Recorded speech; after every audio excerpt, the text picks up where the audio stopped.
No दहेज सार, ये टाइटल है उस ईमेल का जो मुझे आज आया है। और ये ईमेल एक बहुत ही परफेक्ट एग्जाम्पल प्रेजेंट करता है कि कैसे एक भारतीय मर्द की ब्रेन वॉशिंग बहुत ही सिस्टमैटिक तरीके से बचपन से लेके यूथ में और फिर शादी के बाद तक होती रहती है। वो एक तरीके का जोकर बन जाता है। This is the story of a lot of Indian man. तो ये ईमेल मेरे सब्सक्राइबर की तरफ से है जो कि मुझे अपने बुआ के लड़के की कहानी बता रहा है। तो सबसे पहले ये लिखता है कि let me tell you the story of a good boy. You know, good boy, he was a good boy, the nice guy, he was a good boy. तो गुड बॉय था ये, और गुड लुकिंग है, पर job इसकी अच्छी नहीं पे करती क्योंकि इसने काफी साल लगाए तैयारी करने में सरकारी जॉब की। यूपीएससी की तैयारी ये करता था और इसने करीब अपना पूरा 20s दे दिया यूपीएससी की तैयारी में, पर क्वालिफाई नहीं हुआ। तो बाद में जाके अब 32 का होने के बाद इसने शादी की 2 साल पहले।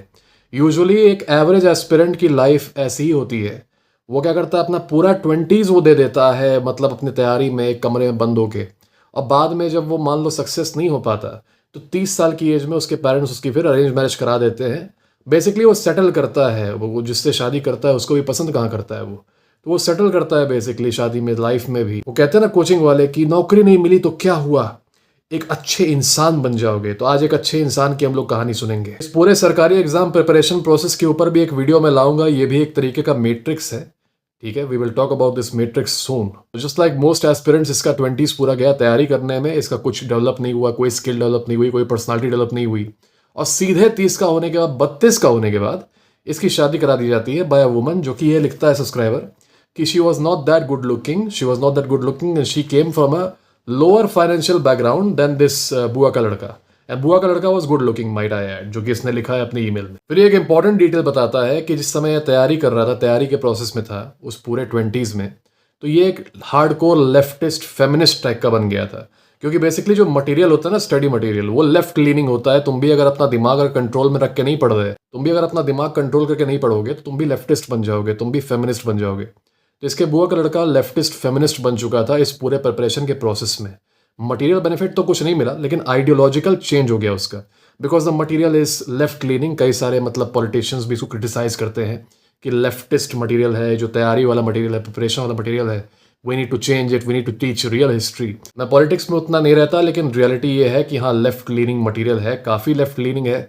सिर्फ हिस्ट्री की बात नहीं कर रहा कि हिस्ट्री एक लेफ्ट परस्पेक्टिव से बताई जा रही है, लेकिन इन जनरल तुम करंट अफेयर का भी अगर मटेरियल पढ़ोगे ना, सब उस करंट अफेयर में भी लेफ्टिस्ट आइडियोलॉजी घुसा देते हैं, जैसे कि फेमिनिज्म घुसा देंगे और बाकी सारी आइडियोलॉजी घुसा देंगे। तो तुम जरा से भी इंप्रेशनेबल माइंड के हो और तुम एग्जाम क्वालिफाई करने के लिए नहीं पढ़ रहे बल्कि तुम ज्ञान अर्जित करने के लिए पढ़ रहे हो, तो तुम लेफ्टिस्ट बन जाओगे।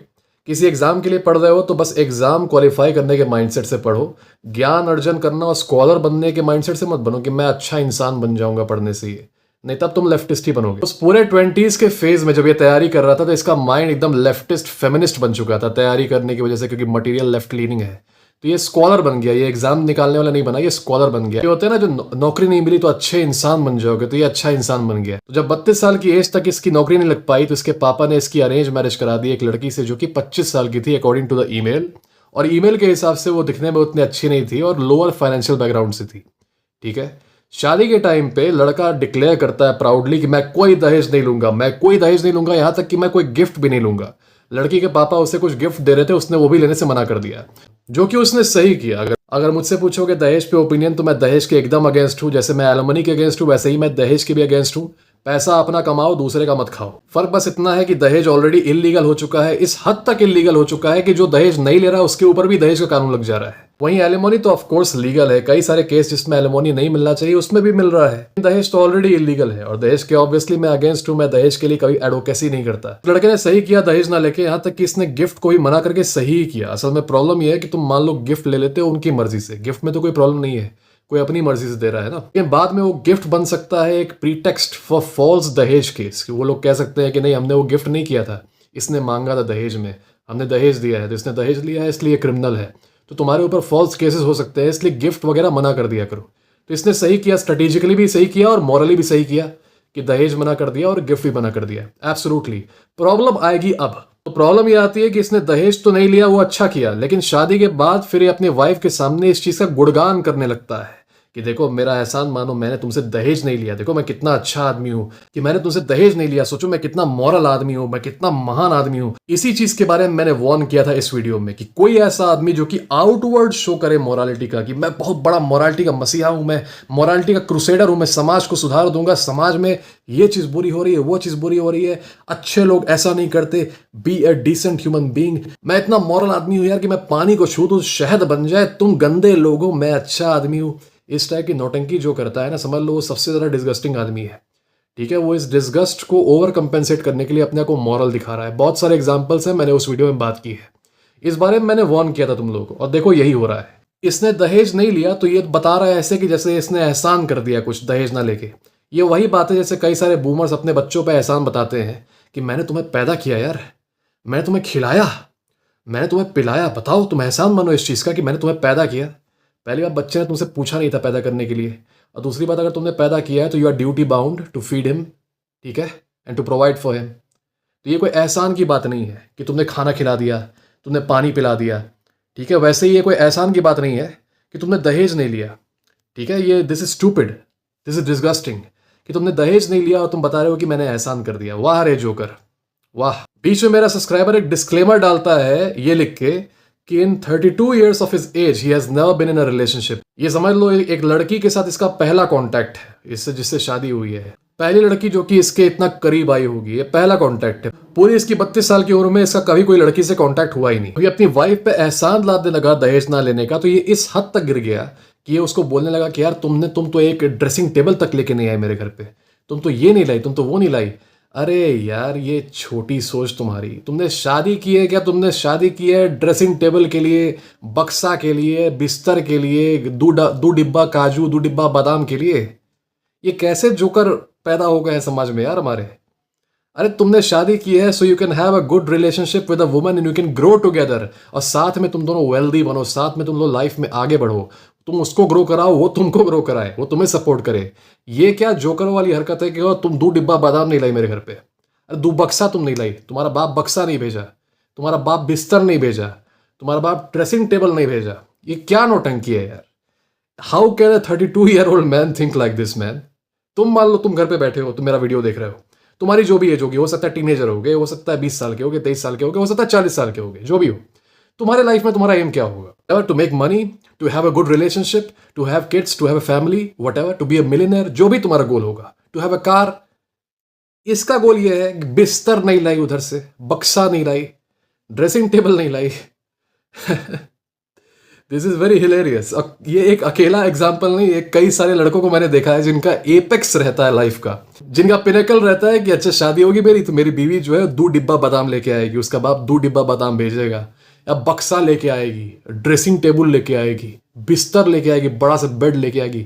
अरे आदमी तू बेड खुद से खरीद ले यार, तू बेड ही खरीद ले पहले, तू शादी बाद में कर ले, तू बक्सा खरीद ले बाद में, तू बक्सा पहले खरीद ले, वो लड़की वेट कर सकती है, तू शादी वेट, तू उसका वेट कर ले शादी का, तू बक्सा खरीद ले, तू ब्रीफकेस खरीद ले, तू चप्पल खरीद ले, जूता खरीद ले, वो बाद में आ जाएगा। ओके, तो I don't understand the psyche of these man. कोई है, कोई महानुभाव, कोई स्कॉलर है, वो मुझे समझा दे बस कि ये कैसा दिमाग, ये कौन सा माइंडसेट है कि शादी के बाद लड़की ड्रेसिंग टेबल नहीं लाई तो बहुत बड़ी दिक्कत है।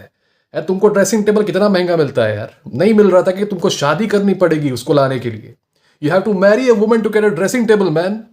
अगर इसी लेवल तक पहुंचना है तो क्या फायदा तैयारी करने का, क्या फायदा बैठ के एक कमरे में तुमको सड़ने का और घिसने का अपने आप को तैयारी करते हुए, जब अंत में जाके तुमको ड्रेसिंग टेबल और बिस्तर और 2 डिब्बा बादामी मांगना है शादी के उसके बदले, दहेज के बदले। तुम्हारा एम होना चाहिए लाइफ में कि you grow together with your wife, तुम्हारी वाइफ तुमको सपोर्ट करे, तुम एक तरीके से लेवल अप होते रहो लाइफ में। तुम्हारे पास अगर अभी पैसे नहीं है तो तुम मेहनत करते रहो, तुम्हारी वाइफ तुमको उस चीज में सपोर्ट करे और तुम पैसे ताकि कमा सको और दोनों एंजॉय करो उसके fruits, your wife, you and your kids. ये होना चाहिए तुम्हारा एम। तुम्हारा दिमाग लगा हुआ है कि तुम्हारी बीवी ने बिस्तर नहीं लाया अपने यहां से, बेड नहीं लाया, पंखा नहीं लेके आई यार, टेबल फैन लेके नहीं आई लटका के। अरे जोकर, कोई समझाए मुझे ये माइंडसेट। मैं, हो सकता है मैं ही मैच्योर हूं यार, हो सकता है मेरे पास ही दिमाग ना हो ये सब चीजें समझने का, कुछ हो सकता है इसमें कुछ डीपर मीनिंग होगी यार कि 2 डिब्बा बादाम नहीं लाई, 2 डिब्बा काजू नहीं लाई, बिस्तर नहीं लाई, ड्रेसिंग टेबल नहीं लाई। कोई समझाए मुझे। तो फिर होता ही है कि जब ये सारा ये बवाल शुरू करता है, एहसान लाता है उसके ऊपर कि तुम ड्रेसिंग टेबल नहीं लाए, देखो मैंने दहेज नहीं लिया तुमसे, मैं महान आदमी हूं, तो वो भी क्या करती है, इसके ऊपर फिर अटैक करती है ये कह के कि हो सकता है तुम्हारा भी कुछ शेडी हो, तुम भी तो 32 साल की एज में मुझसे शादी की हो, इतने बड़े एज गैप के साथ, मैं 25 की हूँ तुम 32 के हो सकता है तुम्हारा भी लाइफ में कुछ खराब चला होगा तभी तुमने शादी कर ली अब जाके, तुम्हारी अभी तक शादी नहीं हुई थी। ये सारा ब्लेम गेम शुरू होता है। और सबसे फनी बात ये है कि जैसे ही लड़की इसके ऊपर अटैक करना शुरू करती है, मतलब उसकी वाइफ उसके ऊपर अटैक करना शुरू करती है, ये आदमी एकदम शैटर हो जाता है, एकदम सबमिट कर देता है, उसके सामने झुक जाता है, एकदम नीचे घुटने टेक देता है। मैंने एक वीडियो बनाया था हाउ टू डिस्ट्रॉय नार्सिसिस्ट्स। मैंने कहा था कि नार्सिसिस्ट का अटैक स्ट्रांग होता है, डिफेंस वीक रहता है। जैसे इस लड़की ने देखो इस नार्सिसिस्ट लड़के पे अटैक किया, ये शैटर हो गया। और ये नार्सिसिस्ट ही था। कोई लड़का कहता है कि मैंने दहेज ना लेके तुम पे एहसान कर दिया, वो नार्सिसिस्ट ही है। और एक लड़के ने कमेंट किया था मेरे एक वीडियो पे कि लेफ्टिस्ट्स हैपन टू बी नार्सिसिस्ट। पता नहीं वो सच है कि नहीं, यू मेक द जजमेंट। तो होता ही है कि जैसे ही लड़की इस पे अटैक करती है, ये एकदम कमजोर बन जाता है, चोमू बन जाता है। और चोमू इस हद तक बन जाता है यार कि मेरा ये वाला वीडियो विंडिकेट हो जाता है। और जैसे ही ये झुकता है, क्योंकि ये मोरालिटी का प्रतिमूर्ति है, ये तो मतलब नैतिकता की प्रतिमूर्ति, इससे ज्यादा नैतिक कोई है नहीं, तो झुकते ही ये अपनी वाइफ को सारी पावर दे देता है, घर की सारी पावर, स्पेशली वो पावर जो कि मैंने वार्निंग दी थी ना देने की। The power to deal and attack your parents, जो मैंने इस वीडियो में वार्निंग दी थी, वही इसने कर दिया। सोचो, दिस इज सो एक्यूरेट। और मैंने उस वीडियो में बोला था कि तुम अगर उसे ये पावर दे दोगे to argue with your parents, तो वो आर्ग्यूमेंट से शुरू होगा और उसके बाद फिर वो धक्का मुक्की पे आएगा और फिर सीधे मारपीट पे आ जाएगा और फिर उसके बाद वो तुम पे आएगा, क्योंकि she will not respect you by default. और यही हुआ। अब इसने अपनी वाइफ को पावर दे दी to argue with his parents, क्योंकि ये बाहर रहता है, ये किसी मेट्रो सिटी में जॉब करता है 9 to 5। तो उस टाइम तक जब इसकी वाइफ घर पे रहती है ना, she literally started beating his parents man. मतलब पहले शुरू में कहा सुनी हुई, फिर धक्का मुक्की, उसके बाद बीटिंग, मार पिटाई शुरू हो गई। ये मारना शुरू कर दी उसके मतलब बूढ़े माता पिता को। और अभी रिसेंटली क्या हुआ है कि जब ये घर पे आता है, जब ये लड़ाई करता है उससे, तो ये भी मार खाता है। ठीक है, ईमेल में इसने लिखा है कि obviously the man gets beaten. ये भी मार खाता है अपनी वाइफ से। तो आप लोग ये चीज से समझ गए होंगे कि कितनी अच्छी ये मैरिड लाइफ है। This is the dream of many man. ये तो मतलब सपना है एकदम से। Like who wouldn't want this, right? This is so beautiful. This is like Disney fantasy come true. Who wouldn't want this? This is like Disney fantasy come true man. Like every man wants this, right? Your wife beating you and your wife beating your old parents, come on. और अब ये आदमी रोता है ये बोलते हुए कि मैंने अपनी वाइफ को अपना इक्वल समझा, मैंने अपनी वाइफ को अपने बराबर समझा, और देखो मुझे क्या ट्रीटमेंट मिला। मैं तो इतना अच्छा था, मैं तो इतना लेफ्टिस्ट, इतना लिबरल था, तो मुझे देखो कैसा ट्रीटमेंट मिला। He is crying about it now, एकदम क्लूलेस। सोचो यार, 32 साल के तुम हो चुके हो and you still don't have a clue कि व्हाट यू डिड रॉन्ग। तुम्हें ये भी क्लू नहीं है, यू नॉट सेल्फ अवेयर। तुम सब लोग जो वीडियो देख रहे हो, सब लोग जो मेरा वीडियो देख रहे हो, तुम सब लोग बहुत लकी हो। तुम लोग बहुत आगे जाओगे। जानते हो क्यों? तुम्हारी माइंडसेट इसकी तरह नहीं है। तुम सब लोग, तुम्हारे साथ गलती होती है, तुम समझ जाते हो कि हाँ मैं ये चीज़ गलत कर रहा हूँ, मैं इस चीज़ को चेंज कर दूंगा, स्ट्रैटेजी को चेंज कर दूंगा, and I will not suffer any more. लेकिन इस टाइप के जो प्राणी है ना, इस टाइप के प्राणी जो है ना, ये कभी खुद को ब्लेम कर ही नहीं सकते, ये हमेशा दूसरे को ब्लेम करते हैं। अरे मैं तो मॉरलिटी की प्रतिमूर्ति हूँ यार, मैंने तो उसको बराबरी का अधिकार दिया, उसने देखो मेरे साथ ऐसे कर दिया, तो मुझे मारने लगी। We all know what went wrong. इन सब वीडियोज में जो मैंने बात कही थी, इस वीडियो में और इस वीडियो में, दोनों के दोनों विंडिकेट हुई है एकदम एक्यूरेटली उसी तरीके से जैसे मैंने बताई थी। मैंने कहा था कि मारपीट शुरू हो जाएगी इन एक्सट्रीम केसेस, और यही हुआ। She actually started beating his parents and then she started beating him. मैं बहुत खुश हूं कि एटलीस्ट जो लोग मुझे फॉलो करते हैं, जो लोग मेरे सब्सक्राइबर हैं, क्योंकि मैंने बात की है तुम में से कई लोगों से, you guys are very very level headed. तो एक तरीके का अवेयरनेस रखते हो मन में कि हाँ ये चीज़ मैं टोटली गलत कर रहा हूँ, ये चीज़ मेरे खिलाफ जा सकती है, या फिर यहाँ पर मैं ब्लंडर कर रहा हूँ। You guys have this type of sense. लेकिन कई सारे ऐसे आदमी है यार, दे आर एब्सोल्यूट जोकर्स, ठीक है? और ये आदमी भी उन्हीं में से एक एग्जाम्पल है। Nothing can be done about him. ये सेव नहीं कर सकते तुम इसको। जैसा कि इसने बोला है, लेफ्टिस्ट बन चुका है, फेमिनिस्ट बन चुका है। तुम इसको समझाने भी जाओगे, तुमको गाली दे देगा, उल्टा बोल देगा तुम मिसोजिनिस्ट हो, ठीक है? ये खुद ही हिपोक्रेट है। जब इतने बड़े तुम लेफ्टिस्ट फेमिनिस्ट हो, तो दहेज पे एहसान क्यों बता रहे हो कि मैंने दहेज नहीं लिया? फिर कह रहे हो तुम ड्रेसिंग टेबल नहीं लाई। कुछ नाम दो इस माइंडसेट को, कुछ नाम दो यार। ये ड्रेसिंग टेबल वाले माइंडसेट को तुम लोग कमेंट करना क्या नाम होगा इस माइंडसेट का।